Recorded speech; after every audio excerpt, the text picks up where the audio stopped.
The commodity list was made for two reasons. First, to improve order accuracy and invoicing, and second, as a training tool for new employees.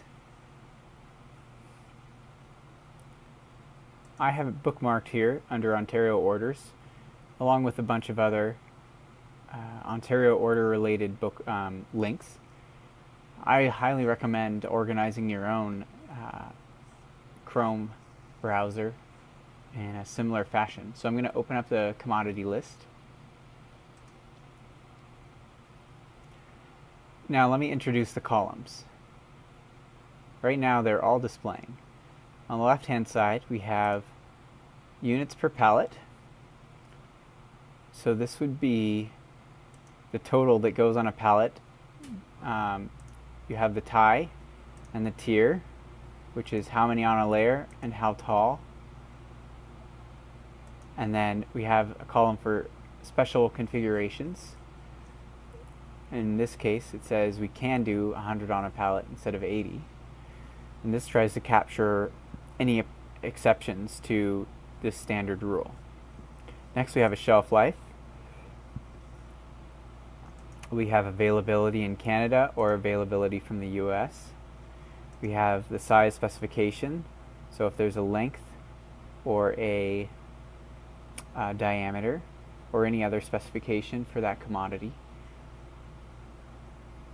We then here have our description as set up in PIX, and then finally we have the stock code, which is the code that shows up in, or that is used in PIX.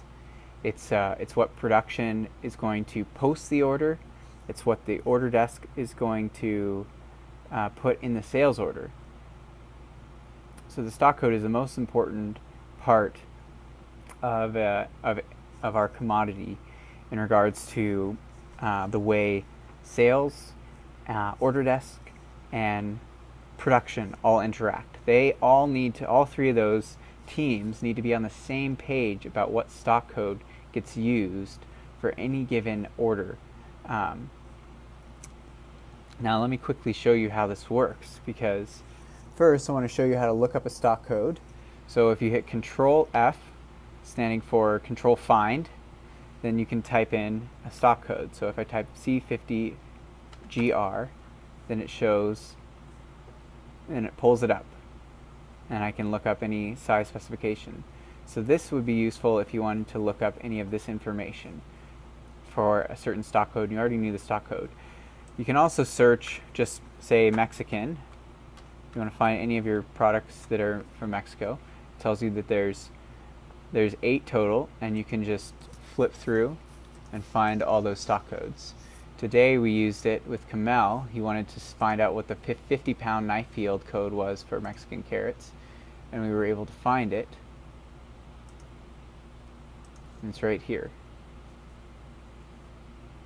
Finally, we have our customers in here.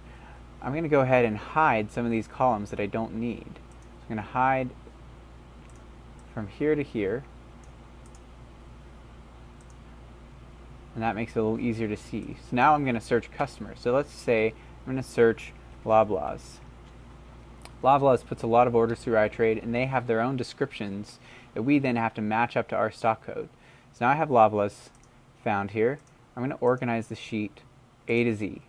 Now what this does is it brings everything that Loblaws orders right into one place, and it matches up with what stock code we should be using. And this includes any US stock codes, any Mexican stock codes. So this is a great way for new employees when they get an order to be able to accurately put the order into PIX. And for production production can also look up for that customer what stock code we use for that item and be on the same page as the order desk. In the same way, shipping or sales can also make sure they check when they put the order in, if they're using the Google form, that they can check this list to make sure that they're putting in the right stock code, that the specifications they gave the customer are what the plant is expecting as well.